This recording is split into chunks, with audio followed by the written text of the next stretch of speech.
Assalamualaikum, kembali lagi di channel Dorinforial.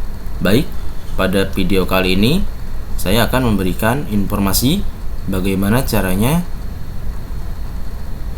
mencetak judul di setiap halaman atau berbagai halaman.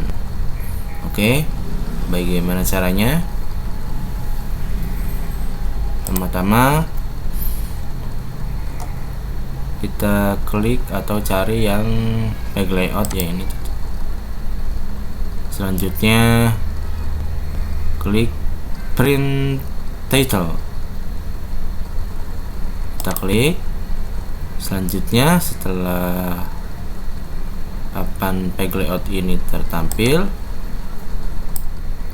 lalu diklikkan di row to repeat at top.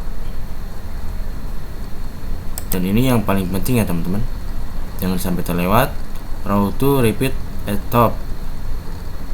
Lalu diklikkan di sini sampai judulnya terbawa, atau di blok sampai judulnya.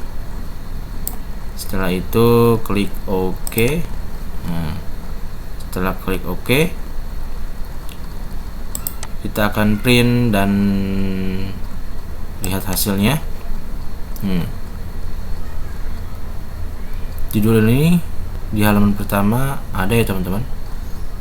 Kita geser ke bawah, apakah ada di halaman kedua? Nah, ini di halaman kedua ya teman-teman, tetap terbawa. Ini di halaman kedua. Di halaman ketiga apakah terbawa? Ya, di halaman ketiga juga terbawa ya teman-teman. Nah, itulah cara bagaimana memprint atau ngeprint judul di setiap halaman ya teman-teman. Oke, semoga bermanfaat. Kurang lebihnya mohon maaf. Wassalamualaikum warahmatullahi wabarakatuh.